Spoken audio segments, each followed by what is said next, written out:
Hey, so while I am out legitimately, this time at Panera Bread, just can't quit my one thing that I enjoy every day. I wanted to make a video about the thing that I think is, I feel like I always say things are the most important thing.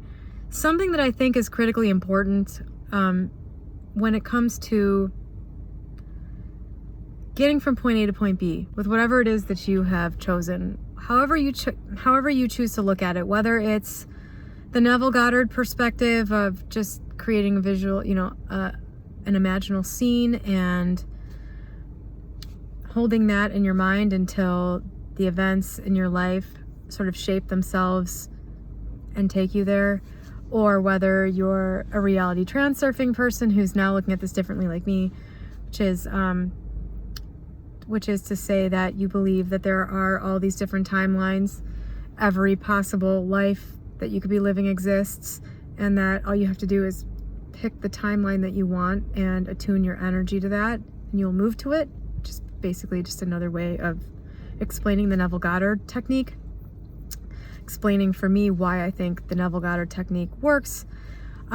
Regardless of what your technique is or however you believe this works, there is something central to it which I think is important, both for your own experience of life and I think for creating the thing. And that is your emotional control, your reactions to things. Your ability to keep your eye on the prize is what it really comes down to.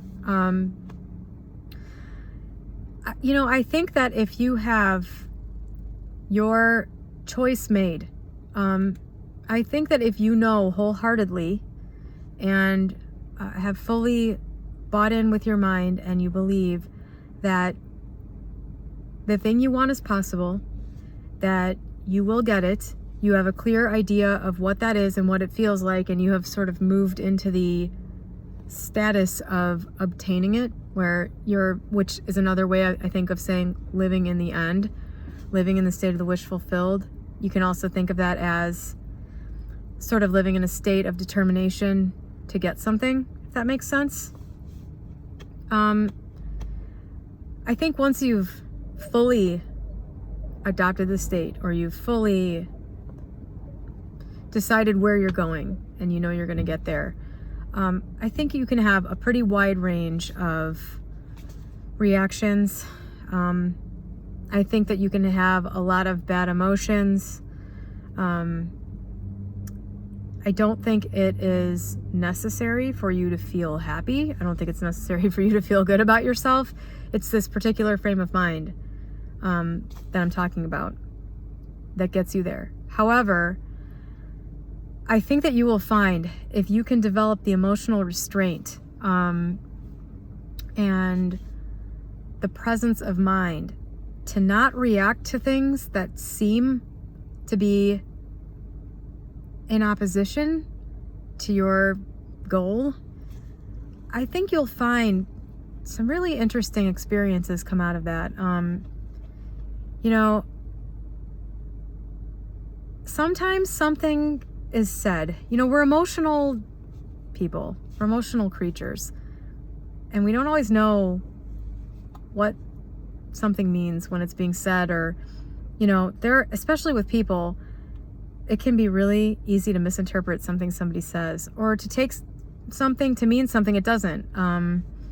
We don't know other people's motivations, and so it can be really easy to assign intentions. It can be really easy to assign motivations and meaning to things that aren't there. And so if you get good at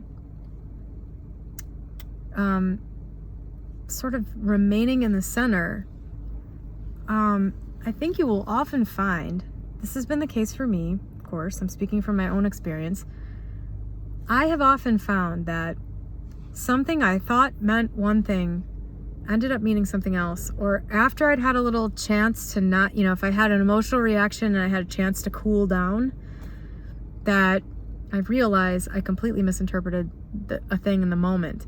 And once you have that happen enough times, hopefully if you're smart, you'll realize I have to stop doing that because it doesn't benefit anybody, least of all me.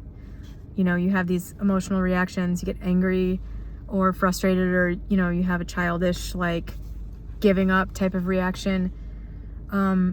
It's a waste of energy. It doesn't help you get what you want. It's unpleasant. And I think often you miss out on something good that would have happened if you didn't do that. I mean, while you don't screw up your manifestation, for lack of a, I don't know, less cheesy way of putting it, I guess, while you don't screw up your trajectory by having a temporary shit reaction, as long as your overall state and, you don't lose your direction by having these outbursts or internal reactions, it's a waste of time. And you can sort of set a ripple out into, the pond that doesn't need to be there. Like, if you can just ignore things, I think you'll find that often following pretty closely behind one of these experiences where you've chosen to not react, there's like a little Easter egg in there for you. I've had a few experiences. So I have my friend living with me right now. And I've had a few, reactions to him, that in retrospect, I can see, I didn't outwardly react is what I'm saying. I'm speaking here from my recent experience of having chosen to be non-reactive. This living together situation thing that's going on right now because of coronavirus has actually been really good for that, because we're in this situation. It's forcing me to, I don't know how to put this, be on my best behavior in a way that I wouldn't normally. I've had a lot more restraint about things I might have said if, like, one of us could just walk out the door and go home. And it's been really good because it's been, I can kind of walk through what might have happened had I said something that was on my mind. I deliberately chose not to because I didn't want to potentially create an awkward situation or have a conversation that isn't really something that needs to happen right now because of the situation. I deliberately chose not to, like, talk about something that was feeling emergent, that, like, if the situation were different, I certainly would have said something. And what came out of that for me was often an improvement. I think that this was like 3 or 4 times over the last week and a half or whatever it's been, a little longer than that.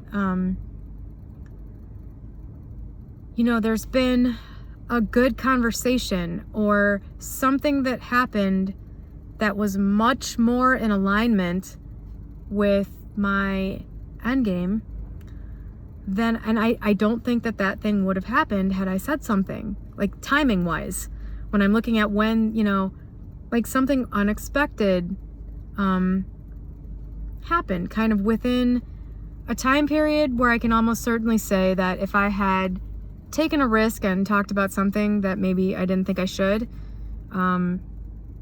there's a potential that thing would not have happened or wouldn't have been said or whatever, or we went and had a really good time doing something right after that where potentially we could have been pissed off at each other or something. And I've noticed this throughout, especially the last 10 years, I've been getting more and more aware of this.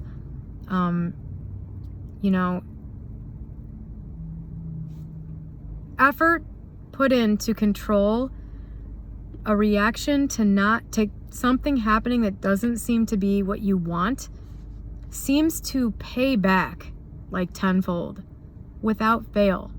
Every time I've caught myself about to have a reaction, and I have stopped myself from having that reaction, there seems to be a payoff almost right away.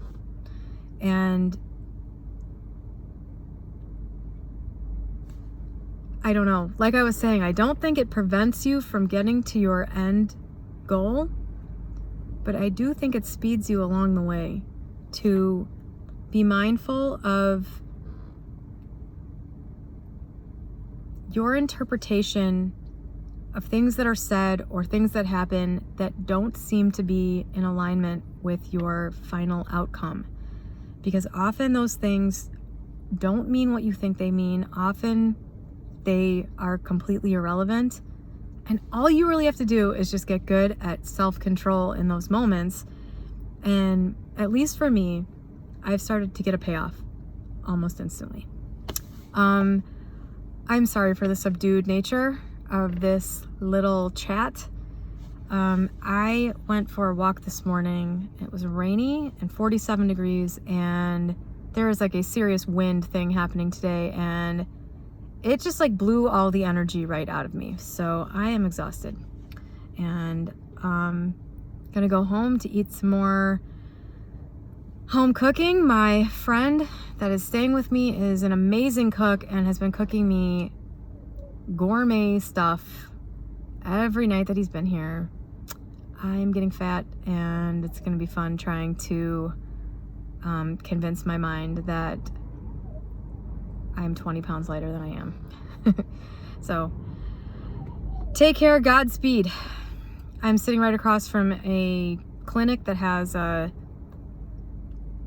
tent up for coronavirus screening. It's getting pretty creepy around here, and I just hope everybody stays healthy and we'll all come out of this okay. I'm sure of that, but it's definitely a weird time.